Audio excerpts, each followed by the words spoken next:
এছাড়াও ডোমজুড়ের পূর্ব এরিয়া কমিটির উদ্যোগে ডোমজুড়ের বাঁকড়ায় একটি জনসভা অনুষ্ঠিত হয়।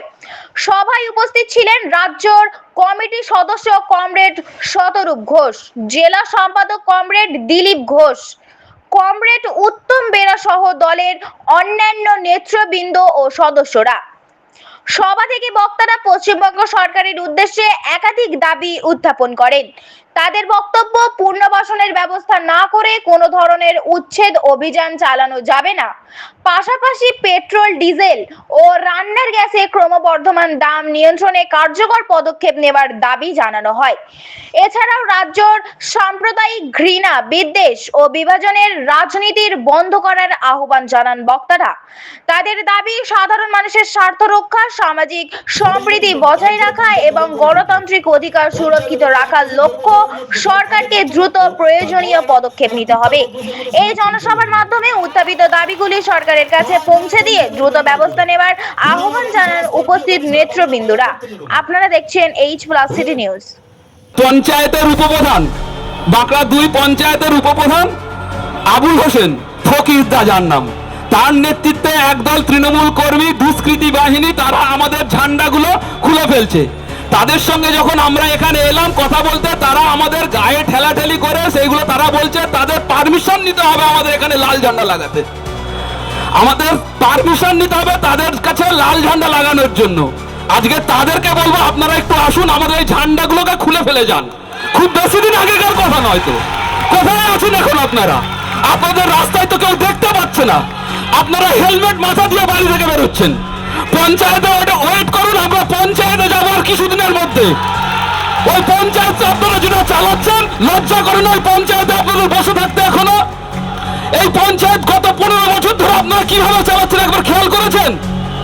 এই পঞ্চায়েত, একটা পঞ্চায়েত সিটে আমাদের কোনো প্রার্থীকে আপনারা নমিনেশন ফাইল করতে দেননি। শামসুল আলম তরফদার বড় বড় কথা বলেন, বলছিলেন নাকি আপনাদের সময়, আমাদের সময় 34 বছরে আপনারা নাকি ঘর ছাড়া ছিলেন, আপনাদের নাকি কারোর গোয়াল ঘরে শুতে হতো মনে হয়। আরে আপনাকে যদি উদাহরণ দিই, আপনার মুন্সিডাঙ্গা এলাকা থেকে সিপিআইএম আমলে 34 বছরে বামফ্রন্ট সরকারের আমলে পঞ্চায়েত নির্বাচিত করতে 5 থেকে 6 জন আপনার কংগ্রেস টিএমসির লোকেরা জিতে আসতো। আমাদের এখান থেকে বাঁকড়া থেকে জিতে কিছু আমরা পঞ্চায়েত গঠন করতাম। আপনারা এতগুলো লোক দেখতে পাচ্ছেন, সরকার 2011 পর থেকে মমতা বন্দ্যোপাধ্যায় এই বাঁকড়ায়, এই ডোমজুড়ে বিজেপিকে আটকানোর নাম করে কতগুলো বিজেপির দালালকে বুঝেছিলেন। প্রথমে একটা দালালকে বুঝেছিলেন রাজীব ব্যানার্জি, পরবর্তীকালে দেখা গেল সে চলে গেল বিজেপিতে। তারপরে বুঝলেন এখন এখানে কি মাইতি, এই লোকটার নাম তাপস মাইতি, আর একটা দালাল, তাকে জেতালেন। সে তারপর জেতার পরে এখন চলে গেল ওই বিজেপি ছত্রছায়ায়। সুতরাং মমতা বন্দ্যোপাধ্যায় একদিকে এই ডোমজুড়ে বলেছিল যে সিপিএমকে রাজনীতি করতে দেওয়া যাবে না, কারণ সিপিএম রাজনীতি করলে মুসলমানের ভোট ভাগ হবে, মুসলমানের ভোট ভাগ করতে দেওয়া যাবে না, সব মুসলমানের ভোট খালি তৃণমূল পাবে, নাহলে বিজেপিকে আটকানো যাবে না। আর বিজেপিকে আটকানোর নাম করে ওই রাজীব ব্যানার্জি আর তাপস মাইতির মতো কতগুলো বিজেপির 5-8 কুত্তাকে এখান থেকে ডোমজুড়ে এমএলএ করেছিলেন। তার পরিণতি ডোমজুড়ে দিয়েছে, তার পরিণতি গোটা বাংলার মানুষ দিচ্ছে। দেখা গেছে একই মঞ্চে বিজেপি যারা দোলাবাজ পঞ্চায়েত প্রধান, 3টে প্রধান এবং বিজেপির যারা মণ্ডল, তারা এখন মাথা এক মঞ্চে দুজনে মিলে বিজেপির লোক মহরমের মঞ্চে আছে, এটাই তো বিরাট ব্যাপার। হ্যাঁ, এর জন্যই তো বিজেপিকে আমি জানি না হাসবো না কাঁদবো এটা শুনে। আরে শুনে, চোর ডাকাত তোলাবাজের কি মহরম, কি দুর্গাপুজো, কি বিজেপি, কি তৃণমূল, এরা তো চেষ্টা করবেই যে কোনো কথা সেটা যেতে হয়েছিল। 2014 সাল থেকে ভারতে বিজেপি সরকার রয়েছে। বিজেপির যখন তসলিমা নাসরিনকে নিয়ে এত দরদ,